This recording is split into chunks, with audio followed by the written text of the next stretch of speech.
अस्सलाम वालेकुम रहमतुल्लाहि व बरकातुहू। यूनान मुकीम तमाम परदेसी वीर, चाहे तुसी किसी भी कंट्री तो बिलोंग करते हो, और स्पैशली तौर पर तमाम वो वीर भरा जिन्हों को यूनान के अंदर किसी किस्म का कोई भी लीगल स्टेटस नहीं है, यानी कि कोई भी ऐसा पेपर नहीं है कि वो पेपर के बिहेव तो पुलिस को महफूज रह सकन, क्योंकि यूनान के अंदर डिपोर्टेशन के हवाले नाल बेशुमार खबर गर्दिश कर रही ने। हुण वो वीर भरा जिहड़े 3 साल इमीग्रेशन भी अपलाई नहीं कर सके, यानी 3 साल का कानून जो बिल्कुल बंद हो चुका है, और उन्होंने यूनान 3 साल 4 साल या 5 या 6 साल हत्ता हो चुके हैं, तो 7 साल इमीग्रेशन भी नहीं अपलाई कर सकते, क्योंकि 7 साल भी इमीग्रेशन अपलाई करने वास्ते तो 7 साल के सबूत चाहिए ने। हुण बड़े सारे ऐसे वीर भरा ने जिहड़े बहुत ज़्यादा परेशान ने कि अगर सानू पुलिस गिरफ्तार कर लैंदी है तो असीं किस तरीके दे नाल वकील हायर करके ते आज़ादी हासिल कर सकने आ। मेरे दोस्तों, अगर तुहाडे कोल किसी किस्म का कोई भी लीगल स्टेटस नहीं है तो तुहाडे कोल कम से कम 4 डॉक्यूमेंट्स होने चाहिए ने। मैं सिंपल अल्फाज दे विच तुहानू समझाना चाहना वा कि 4 डॉक्यूमेंट्स तुहाडे कोल लाजम होने चाहिए ने। कुछ ना हो उन्होंने कुछ ना कुछ कोल होना चाहिए। पहले नंबर पर तुहाडे कोल होना चाहिए FRC, फैमिली रजिस्ट्रेशन सर्टिफिकेट, पूरी फैमिली का होंदा है।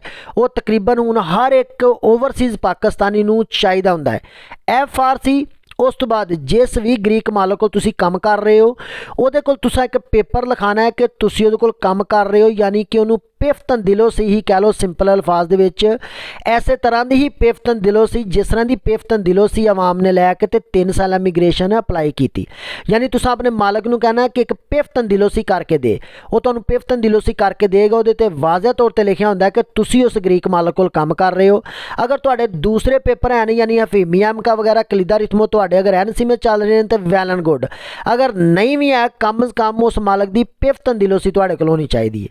उस तो बाद तुहाडे कोल घर दे समूलियत विच तुहाडा नाम होना चाहिए। चौथे नंबर ते तुहाडे कोल वैलिड पासपोर्ट होना चाहिए, यानी कि 4 डॉक्यूमेंट्स कम से कम तुहाडे कोल होण ते तुहाडा वकील तुहानूं बासानी रिहा करवा सकदा है। अगर अल्लाह ना करे दौराने चैकिंग तुहानूं पुलिस गिरफ्तार भी कर लैंदी है, क्योंकि बड़े सारे ऐसे वीर भरा ने जिन्होंने 6 साल यूनान च गुजर चुके हैं।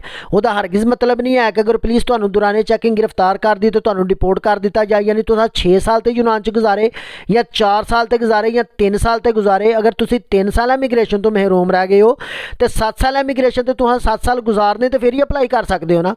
लेकिन यह दोवां सूरतां दे विच कम से कम तुहाडे कोल 4 डॉक्यूमेंट्स होने चाहिए ने। पहले नंबर ते FRC फैमिली रजिस्ट्रेशन सर्टिफिकेट, दूसरे नंबर ते मालक की पिफ्तन दिलों सी जिहदे विच लिख के देगा कि तुसी उहदे कोल काम कर रहे हो। तीसरे नंबर ते मकान दे समूलियत विच तुहाडा नाम। चौथे नंबर ते पासपोर्ट तुहाडा वैलिड होना चाहिए है।